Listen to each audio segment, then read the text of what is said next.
Off with a land acknowledgement. So we respectfully acknowledge that we are on the treaty and traditional territory of the Mississauga and Anishinaabe. We offer our gratitude to the First Peoples for their care for and teachings about our earth and our relations. May we honor those teachings.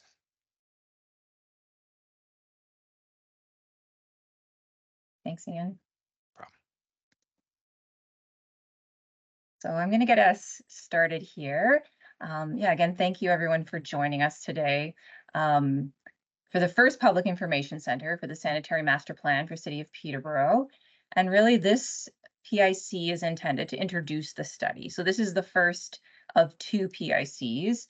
And we're going to be presenting the existing sanitary system conditions, how we're going to be approaching this study, and the intention to look at how growth is going to impact the sanitary needs going forward. And also just to give you a chance to provide any initial feedback or questions, anything that comes up during the discussion. There'll be many opportunities to provide comments beyond this meeting that we'll talk about at the end as well. So just to give you some background on what's been completed to date, we did initiate the study in August of 2023. And since that time, back in the fall of last year, we completed some of the background studies, specifically natural environment, cultural heritage, and an archaeological stage 1 study. And we began our engagement with Indigenous communities at that time as well.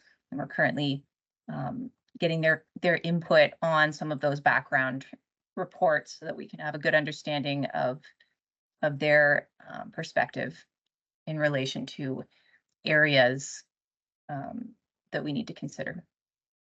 Back in March of this year, we issued a public survey for getting your feedback on levels of service in the city in relation to sanitary servicing. And so that was helpful to kind of get some initial ideas of what people are looking for. And now we're having our first PIC, May 2024. Really, as I mentioned, to go through the approach to the study, what we've done to date, and sort of the next steps, just to really introduce the study. In the summer coming up, after we get this initial feedback, we're in the process of developing different strategies to service the city going forward based on planned growth.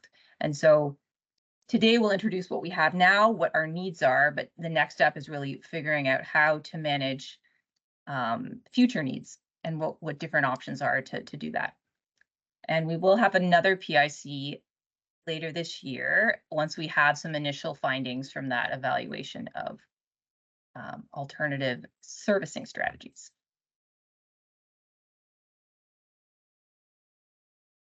So this master plan is following the Class A process, phases 1 and 2, and we're currently at the discretionary PIC phase, which occurs in phase 1 just to introduce the study. And as I mentioned, we will have another PIC later in the study that will describe our preliminary solution to meet the objectives of the study.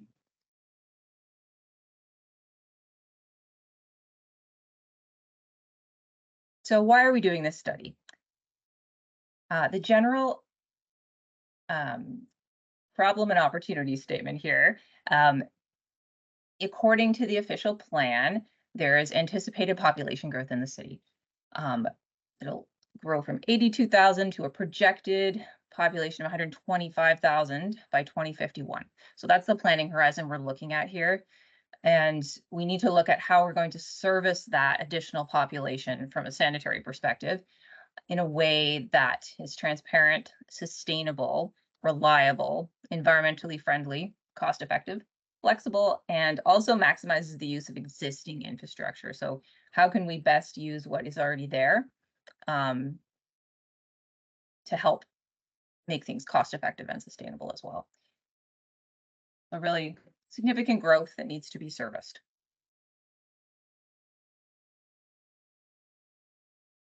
So the map in this slide is detailing the existing infrastructure in the city that basically conveys all the sanitary waste, the sewage basically, from people's homes and businesses to the wastewater treatment plant. You can see all of the red pipes here, and there's pumping stations along the way to convey that flow to the single wastewater treatment plant in the south end of the city that then treats the sewage before it is discharged to the river in a clean state. And so the study area really captures the entire city of Peterborough, in addition to the airport lands and the landfill to the south. Just one final note, that the sanitary system in City of Peterborough is separated from the storm system. In some cities, they're combined. And so there's much larger impacts when you have storm events on the sanitary, but in Peterborough, it is completely separate.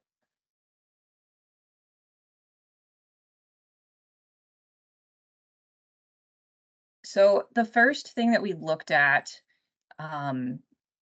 is under existing conditions. When we look at our existing pipes and pump stations, and we look at different storm events that could occur in the future, and we look at basically different scenarios. So there's different peaks that we might encounter. There's a 5-year storm, there's a 1 in a 10-year storm, all the way up to, we could even look at like a regional storm or a 100-year storm.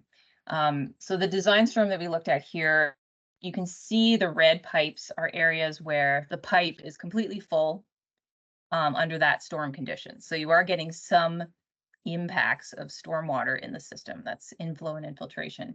And so you can see some areas, even under existing conditions, do have some full pipe. But the majority of the system is green under this condition. And so really this is our baseline condition where we're going to be adding growth to this and seeing how does this change when we add growth? What new areas of pipe are going to be surcharging when you add more flows to the system?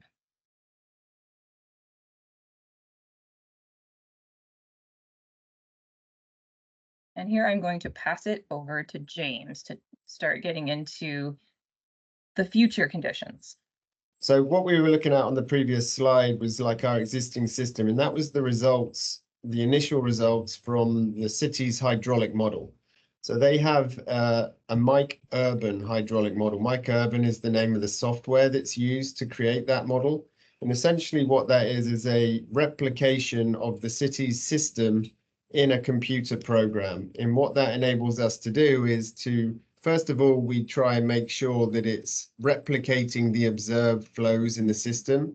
So to do that, we went through a process over the last few years with another company, DHI Consultants, and they're part of the master plan team as well, to look at flow monitoring information in the system, and then use that observed flow monitor information to calibrate the hydraulic model so that it's replicating to a reasonable degree of accuracy the flows in the system.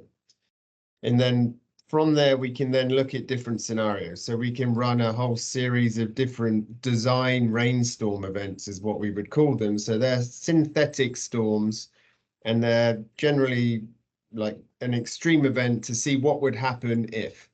So what Laura mentioned there around the return periods, we can run a rainfall return period that is expected to occur 1 every 5 years, 10 years, 25, 50, up to 100 years is typically the sort of amount of storms that we would look at. And then we can see how the system's going to react in different scenarios. And the reason that we want to understand that is because we will need to understand the impacts of growth. This study is a growth-focused master plan. So it's really trying to identify what are the problems caused by growth and what do we need to do to service that growth out to our horizon, which is 2051. That's not to say that we're ignoring the existing issues in the system, and that's why we wanted to know them now. But we do need to be able to differentiate between what's an existing system that's going to be made worse by growth and what's a brand new problem that's going to be created by growth. So that was our starting point with a hydraulic model. And over the last few months, there's been a lot of work to make sure that that model is replicating the flows as best as it can. And then we've also been looking at the planned growth, and that's what you see here. So each of these shaded polygons are area where there is projected growth expected to occur. What it doesn't mean is the entire limits of every polygon is expected to be filled with people. These are just land parcels, so they're property parcels essentially. So what always happens when you're looking at property parcels is when you're looking at the extremities of the system, the greenfield areas, those parcels are generally just bigger spatial areas than in the downtown area. But what's happening here is that we've got that total growth of 43,000 people expected to turn up between now and 2051. As part of the city's official plan, the target is to have at least 50% of that growth actually happen through intensification. And intensification is more density in the existing built urban area. And then the other percentage, what remains of 50 or less, is that greenfield growth. And they're generally the bigger polygons that you can see on the extremity of the map, all around the outside. So that's kind of how the growth is. What we then do is we put all of this growth into our hydraulic model. So we've got our existing hydraulic model, then we put our growth on the top, and we run those same series of scenarios of rainfall events, and then we see what the impacts are. And then from there, we try and work out what we need to do to be able to service that growth out into the future through projects, through flow reduction, and we'll get into a little bit more of the possible solutions that we can look at. So that's kind of a little bit of a background around the tool that we're using to help support our decision making around these scenarios. We've got this Mike Urban hydraulic model. In a little bit, just on to Mark's question, why do storms affect the amount of water in the sanitary system is actually a great question, because as Laura said, this is a separate system. So all of the sanitary sewers in the city are only supposed to ideally take all of the flow generated from households and businesses. So all of the toilets, the washing machines, the dishwashers, the showers, the baths, that should be the only water that gets in there. However, we don't live in a perfect world. In none of our infrastructure that I've ever seen across any municipality is perfect either. And what we have is inputs called, well, we would call them inflow and infiltration, or I&I. In their extraneous flow that enters into the system through a variety of sources. So it could be a misconnected road gully that's accidentally connected to the wrong pipe. It could be a downspout from a residential property that was actually discharging across a footpath and causing an icing problem in the winter. So the homeowner found somewhere to put it into a drain, which happens to be connected to the sanitary system. There could be some cracks in the pipe, which causes infiltration. So as the water infiltrates through the ground, it finds its way to the crack and enters the sewer system through a crack. It could be a ponding over the top of a maintenance hole in the road. So when their big puddle forms over the top of a maintenance hole, excess extraneous flow, inflow or infiltration will enter the sewer system. That is everybody's biggest headache in the wastewater world, of making sure we try and minimize that, because that is the bit that makes our system susceptible to rainfall events. And therefore, with the idea of climate change making more extreme events as predicted, that would then equate to more rainwater in our system, which is taking away capacity. And that is the thing that causes the flooding of the sanitary system. That's the thing that causes the backups. So for us, it's important to understand the existing issues around that. And the city has programs in place now. So state of good repair programs is generally what they're referred to try and manage the existing condition of the current sanitary system. And then to keep looking at trying to minimize the amount of inputs of this extraneous flow. So looking at property surveys and making sure people aren't connecting their downspouts. In some of the older areas, especially up to sort of properties up to the 1980, there was a tendency to have foundation drains, which were allowed to at that time be connected to the sanitary system. There's several instances of that, I'm sure, in Peterborough, and other municipalities have an even bigger problem with a large amount of housing stock having those connections. So then when it rains, the water then enters the system through these foundation drains, which are directly connected. So that's a bit of an insight into the existing system, how it works, and then with all of that, we've got this growth which is projected, and as you've heard, the numbers are significant. Out to 2051, we're almost doubling our population is the projection, from sort of 82 to 125, so 50% increase, should I say, of population. And they are going to create a need for new pipes, which is going to create a need for making an allowance for future inflow and infiltration as well. So even though we have good building standards and construction standards, even a new sewer put in today, part of how we assess its future performance is to make an allowance, a moderate allowance for an amount of inflow and infiltration to occur in that sewer or in that area across the course of its life cycle. So a sewer is expected to last 80 plus years.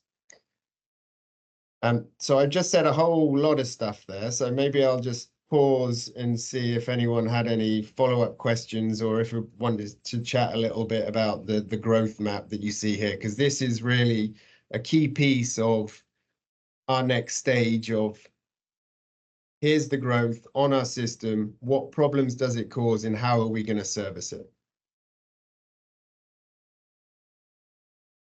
I was just going to add, James, while everyone's thinking about that, I think Jeremy's going to grab a link to our flood reduction subsidy program. So related to reducing I&I in the system, Perfect. the city does have a really good program available to residents to do things like disconnect storm drains, foundation drains from the sanitary system, install backflow prevention valves. Jeremy's put the details in the chat there, so if you're interested, definitely take a look at that.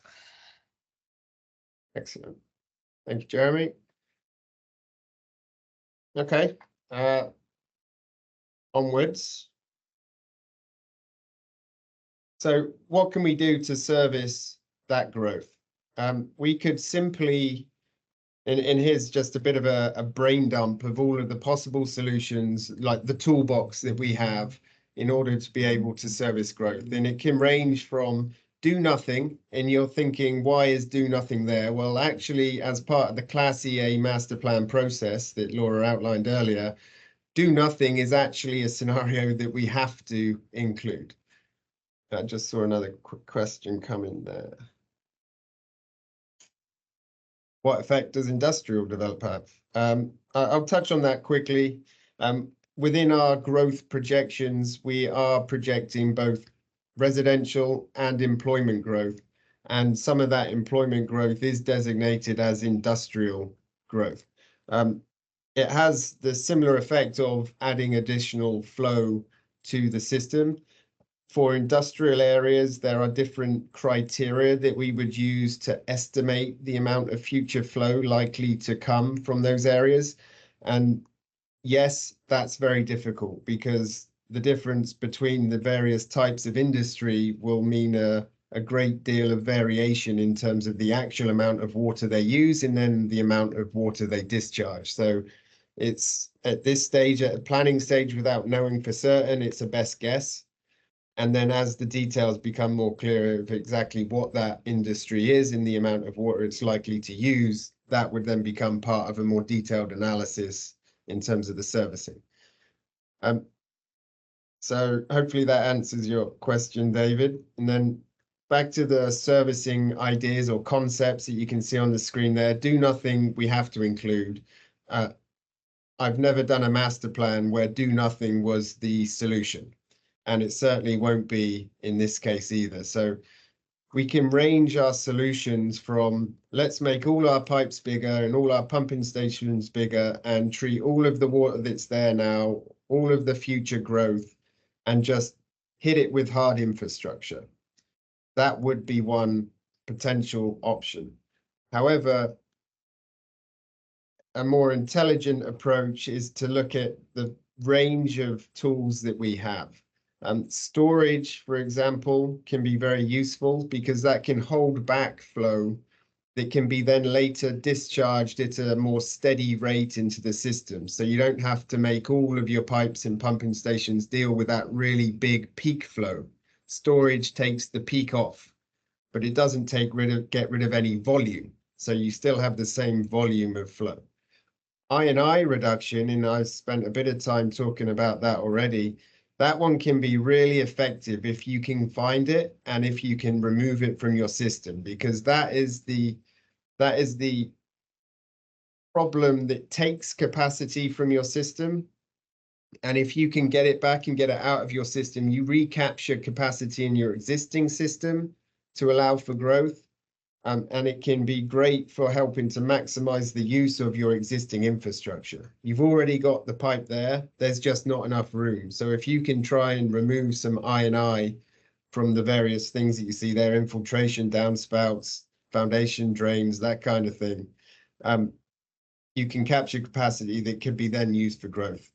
Doing that is never easy, and finding it and finding the sources of that isn't easy, but the city, like many others, do have an ongoing program for that. They have flow monitors in the system as we speak, which monitors the inputs so that we can try and identify areas which would be good candidates to do an I&I reduction program. Give me a second while I wave at my light to make it come back on.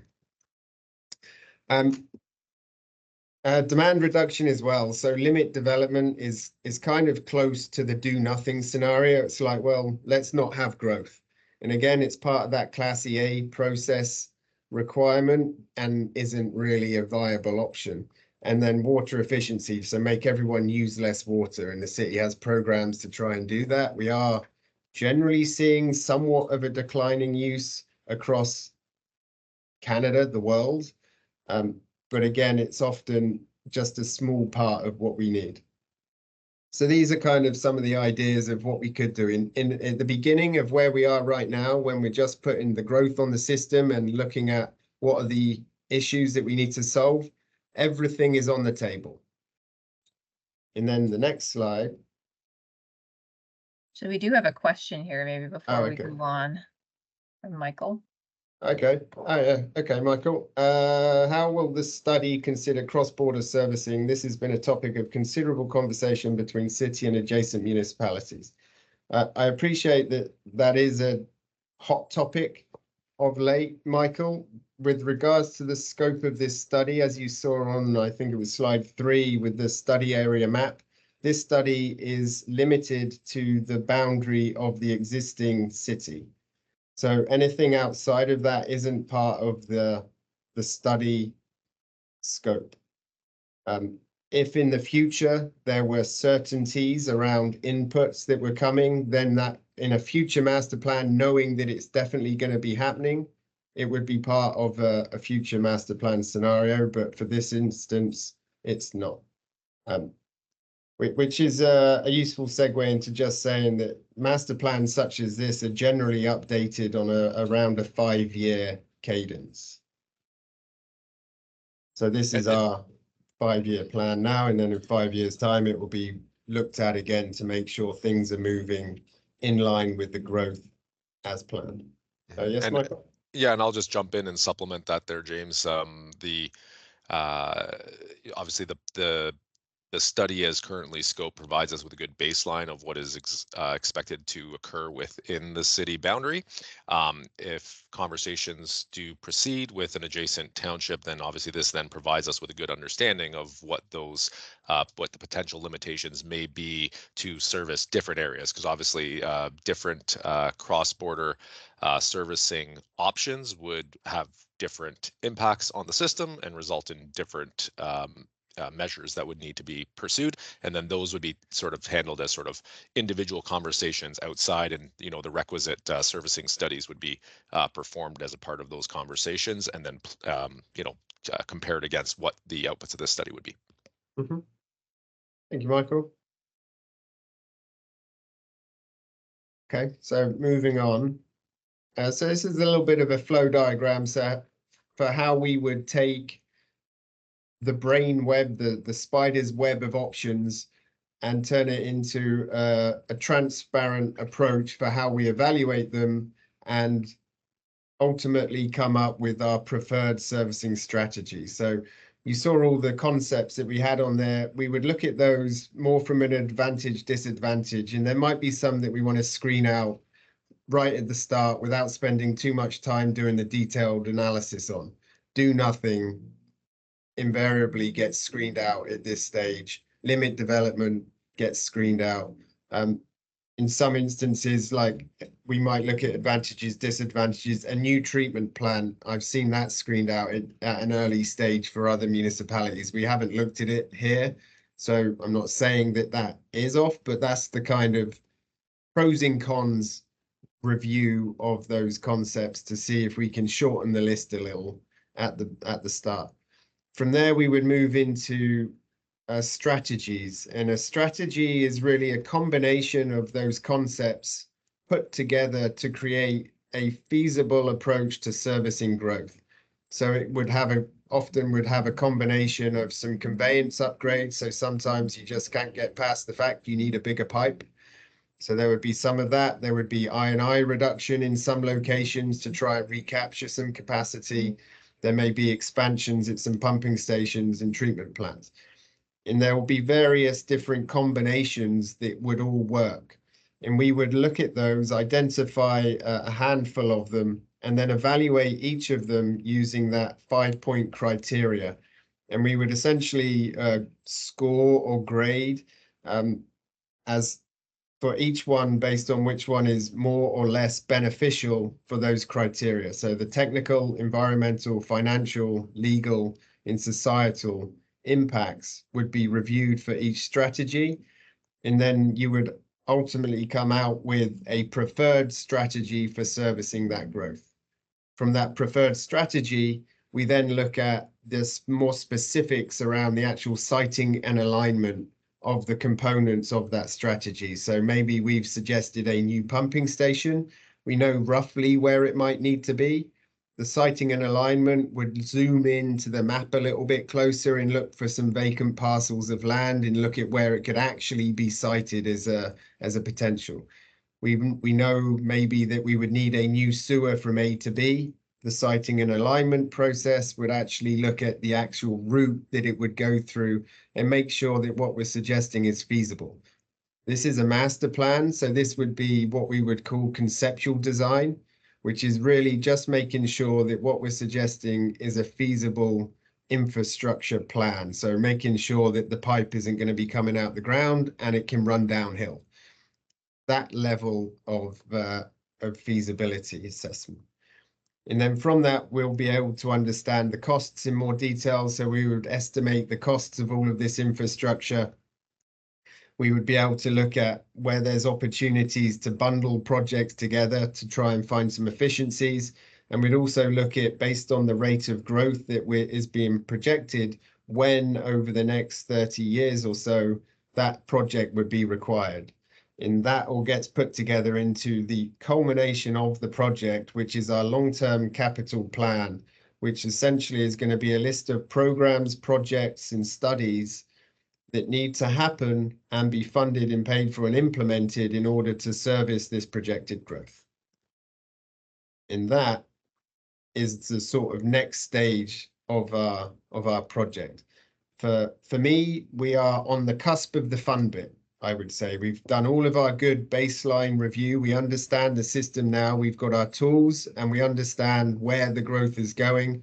Now we need to work out where and how we're going to service that. And the PIC2 is always the more interesting one as well, because at PIC2, the Public Information Centre number 2, which is going to be happening later this year, is when we present that preferred servicing strategy. And it's preferred because this is what we think is the good idea, and that's when we want to get the input from the public.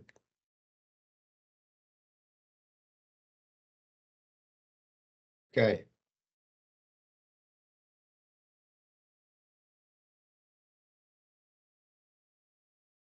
So Laura said right at the beginning, this isn't your only option to be involved.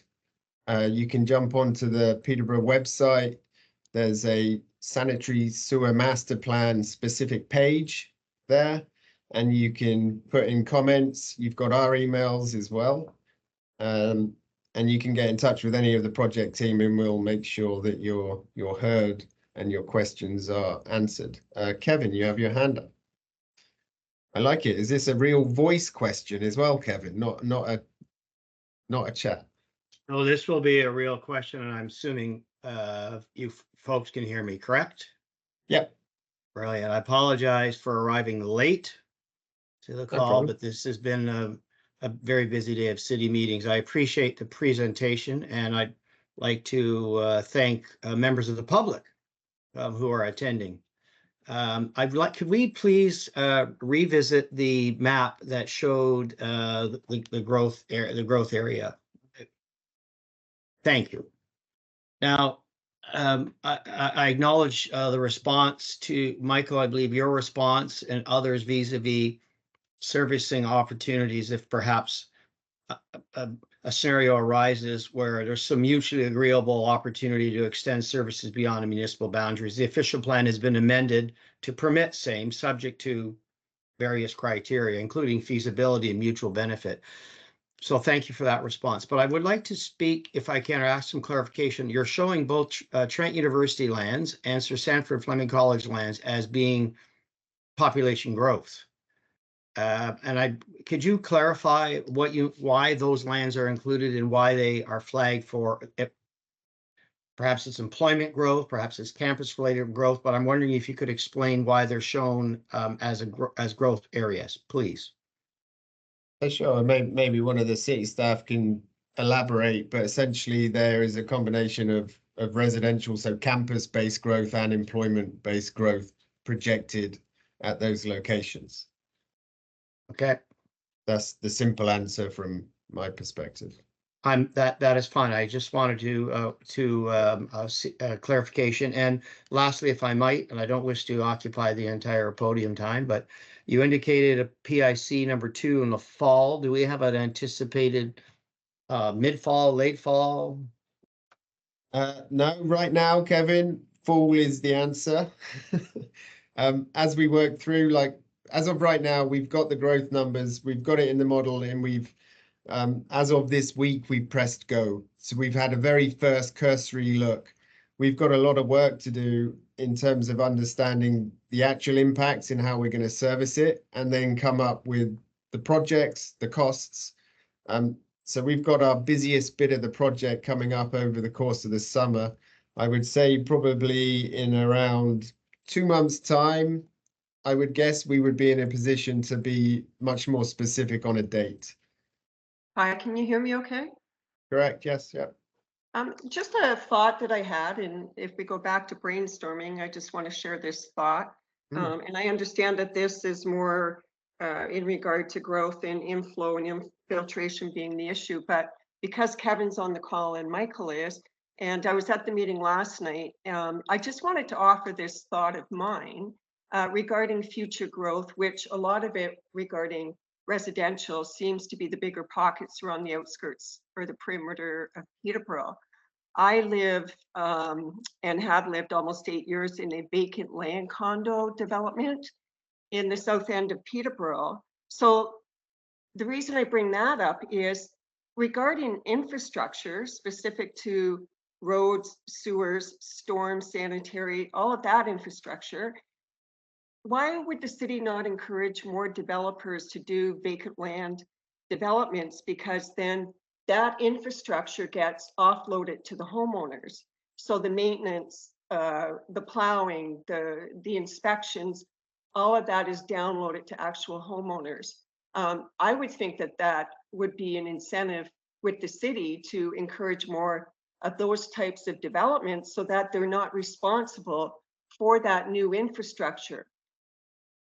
Do you Yeah. see what I'm saying? Like, I mean, when you think of Park Hill or you think of Lily Lake Road, how many kilometers of sewer system and roads get added into the infrastructure of the cities at the expense of all homeowners, when there could be, for example, in here, there's 68 homeowners. Between our two roads, we have about 600 meters of road, which means 600 meter of pipes, sewer pipes, storm pipes under the road, but the homeowners are responsible for that maintenance.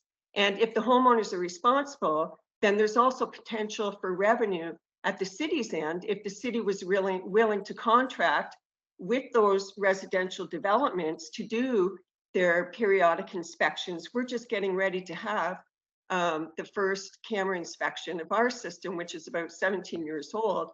And I find, and I've been involved with the board, that a lot of it comes down to educating, because I can't tell you how many homeowners in here don't get the concept that we own the sewer system and we're responsible for that maintenance. But when we start to educate them, they become more cognizant, more aware of how important it is to ensure that, you know, they're not sweeping their driveway down to the catch basin that feeds into the city system. So it was just something I thought about after being at last night's meeting and understanding the cost. You know, we still call them assets, but every asset is a liability. So the cost of just that new growth within residential, if the city encouraged developers to do more vacant land condos and offload that new infrastructure to the actual homeowners that live there. That was just a thought I had. If I might just chime in briefly, one of the realities of the Planning Act is that we can while we could encourage that as an option, Joanne, we cannot stipulate occupancy, tenure, and even relationship in terms. So we can't say family, we can't say old, we can't say young, we can't say own, we can't say rent in terms of the occupancy of residential units. And thus, while a vacant land condominium may offer that opportunity, no municipality in Ontario could impose that as a condition. It could be encouraged, but it cannot be imposed as a condition. It's contrary to the provisions of the Planning Act and our own official plan. I'm not, yeah, Kevin, I'm sorry for clarification. I'm not saying that you impose it, but maybe encourage developers through some sort of incentive with the developer. Give them a rebate or something, right? And then on the perimeters regarding, pardon me, these, you know, one-time events, it was mentioned that storage is an actual possibility for, you know, when we get that 100-year storm and there's just too much going to the main system. Well, on these perimeter developments, again, if there was some sort of a rebate back to developers, if they did do a vacant land condo development and offload the cost of that infrastructure, then maybe in the agreement, the developer would be required to put in a storage system. It was just a thought, and it was part of the earlier slide brainstorming. Thank you. Okay. Thank you very much, Joanne, for your interest, and thank you for coming out last night as well. Obviously, I was there also. And thank you for your response there, Kevin, as well. I just see another question in the chat. Will your planning consider ways to reduce greenhouse gas emissions from sewage treatment? Specifically, no, but indirectly and yes. And in terms of other issues around climate change and that kind of impact, the Sanitary Master Plan will address that. So from the treatment perspective, the plant is within the scope of the study. So understanding the impact of growth on the plant is part of our remit to be able to look at the future requirements at the plant from a capacity perspective. There would be more of a separate study that the city would undertake to look at specifically trying to reduce greenhouse gas from its operations there. But some of the other things that we are looking at, climate change, wise is to look at different future climate change adjusted storm events. So we mentioned those return periods. There's a few approaches that are within industry where you can look at what a climate change adjusted projected event might be. And we're using that to understand what the future impacts could be on our system. And then we're going to be trying to make sure that any project that we recommend is going to be resilient to that. Would be with that piece. And if I could maybe just supplement that, James, just to provide a little bit of information just on sort of current work ongoing at the city. So we are doing a lot more work, and actually just the industry as a whole and the wastewater industry, treatment industry as a whole is starting to really try to better understand the greenhouse gas emissions that come from the treatment process, in particular nitrous oxides that come from secondary treatment of the sewage is actually, because nitrous oxide is a much more potent greenhouse gas than carbon dioxide, and so the city is using some modeling to understand the production of nitrous oxides, along with the other greenhouse gases that come from the treatment process. And so then once subsequent to this study, when the projects would initiate that are looking specifically at how we go about the increasing of the capacity at the treatment plant in terms of more detailed process and site configuration and getting into that level of detail in those stages, then that kind of information would be considered as one of the factors in selecting a preferred alternative. Thank you, Michael. Yeah, the Sanitary Master Plan would be more focused on the adaptation side of climate change rather than the mitigation, I think is the summary. There's another question.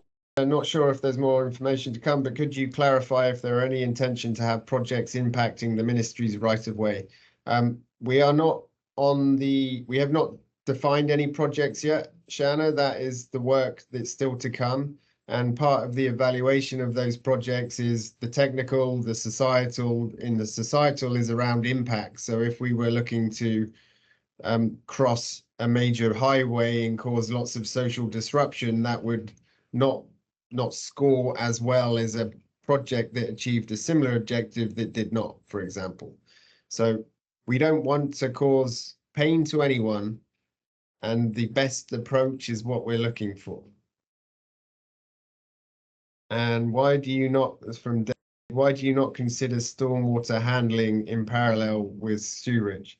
To some extent, we do. Obviously, we have a separate system, so the storm system is not connected to the sanitary system in Peterborough. In other cities, it is. The sewer, there's one sewer that takes rain and sewage.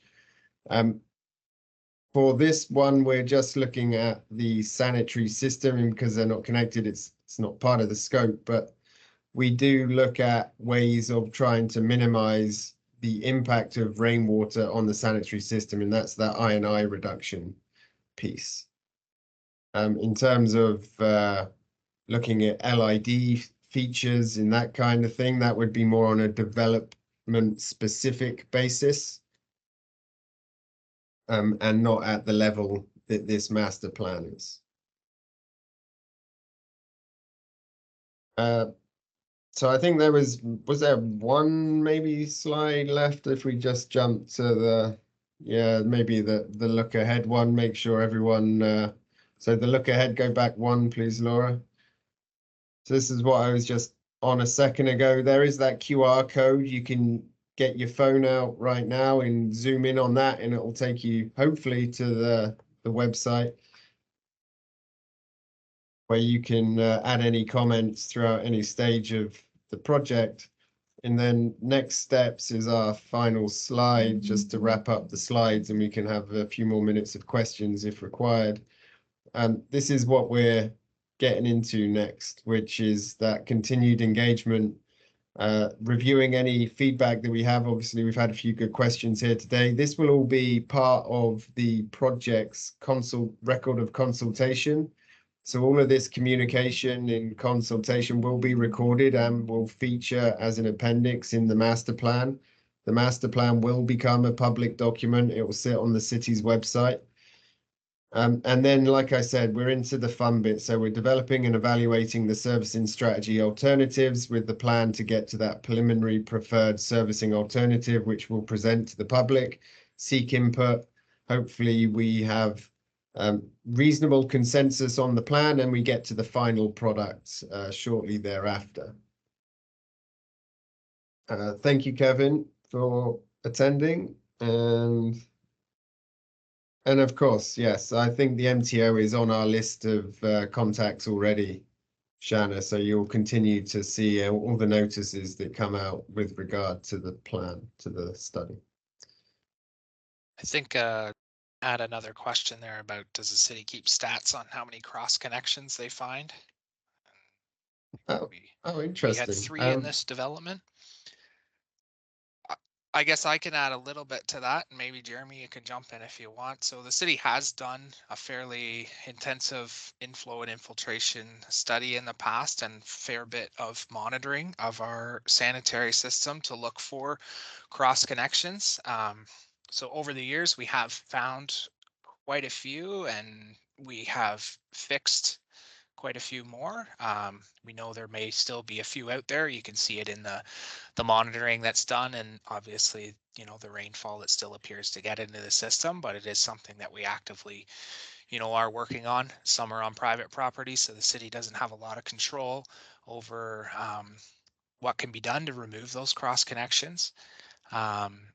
But yeah, we do offer some subsidies available for that. If people are interested in removing those cross connections, we strongly encourage that, because it's a real benefit to the system if we can get those out. It creates capacity in the system and less flow moving towards the wastewater treatment plant. So. Yeah, thanks, Ian. And like I said, the inflow and infiltration is every municipality's headache. Everybody's dealing with the same problem. Looking at the impact of I&I on the City of Peterborough's system, the impact is not extreme. I've seen people in way worse shape, so far more rainwater entering the system and causing much more capacity issues than what we have here based on the hydraulic model in the work that we've done. So I would put you guys right in the sort of middle of the pack with regard to that. What I think might cause some confusion for the general public is the impacts of the river that you have and the flooding caused by the river, which then may mix with other flows. But that's a separate issue here. From the sanitary's perspective, you're not doing too bad. So we've got 5 minutes left of our allotted time. I've got nowhere else to be, so I can stay longer if needed. I just wanted to comment on the last thing that you just said about sewage going into the river. So what I'm mentioning, cross connections of storm connections connected to sanitary, vice versa, sanitary connected to storm, which would in effect go straight out to the river. We do not, to our knowledge, have any of those. If that existed, it would certainly be addressed very, very quickly. The MECP would be notified. So to all our knowledge, we certainly have none of that happening. As a fix, no. So that would be where you have a foul sewer connection connected to a stormwater drain.